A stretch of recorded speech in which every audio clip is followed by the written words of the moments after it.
തകരയുടെ case നമുക്ക് അതിനൊരു genre based band ആവരുത് എന്നൊരിക്കലും വിചാരിക്കുന്ന ഒരാളാണ് എൻ്റെ ഒരു താല്പര്യം. പക്ഷേ ഇപ്പം സിനിമയിലെ പാട്ടുകൾ ചെയ്യുമ്പം സിനിമക്ക് ജോണർ അല്ലല്ലോ, സിറ്റുവേഷൻ അനുസരിച്ചിട്ടാണ്. അതുപോലെ നമ്മുടെ ഒരു കോൺസെപ്റ്റ് ബേസ്ഡ് ബാൻഡ് ആയിരിക്കണം എന്നുള്ളതാണ് എൻ്റെ ഒരു ഞാനിപ്പം നമ്മുടെ പുതിയ മ്യൂസീഷ്യൻസ് ഒക്കെ റിക്രൂട്ട് ചെയ്യുമ്പോൾ ഞാൻ അവരോട് പറയുന്ന ഒരു ഫസ്റ്റ് മീറ്റിംഗിലെ ഫസ്റ്റ് പോയിന്റുകളിലൊന്ന് ഇതാണ്, don't get stuck in genres, like be open to exploring everything. Like ഇപ്പൊ നമ്മൾ ഒരു പാട്ടിന് ഈ ഒരു ജോണറാണ് വേണമെങ്കിൽ ഇപ്പൊ അമ്മച്ചി എന്ന് പറഞ്ഞ നമ്മുടെ ഒരു പാട്ടുണ്ട്, അതിനൊരു ഇപ്പൊ ഒരു എലോൺലിനെസ്, ഇപ്പോഴത്തെ നമ്മുടെ ഒരു situation of how parents and how the current generation treat their parents എന്നുള്ളൊരു സീൻ വരുമ്പോൾ അതിൽ ലോൺലിനെസ്, അപ്പോൾ അതിനൊരു ആംബിയൻ അങ്ങനെ ഒരു സൗണ്ടിങ് ആയിരിക്കും നന്നാവുക.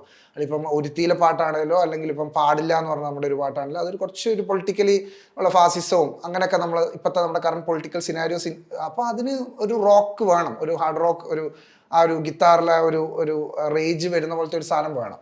അപ്പം അങ്ങനത്തെ സാധനങ്ങൾ വേണം. അപ്പം അതുകൊണ്ട് അപ്പൊ പ്രാഞ്ചി എന്ന് പറഞ്ഞാൽ സൈക്കഡലിക് പ്രാഞ്ചി എന്നാണ് പുതിയ ഇറങ്ങാൻ പോകുന്ന പാട്ടിന്റെ പേര്. അപ്പൊ ആ പാട്ടിന് ആക്ച്വലി ആ ഒരു സൈക്കഡലിക് പരിപാടി ഉണ്ടാവണം.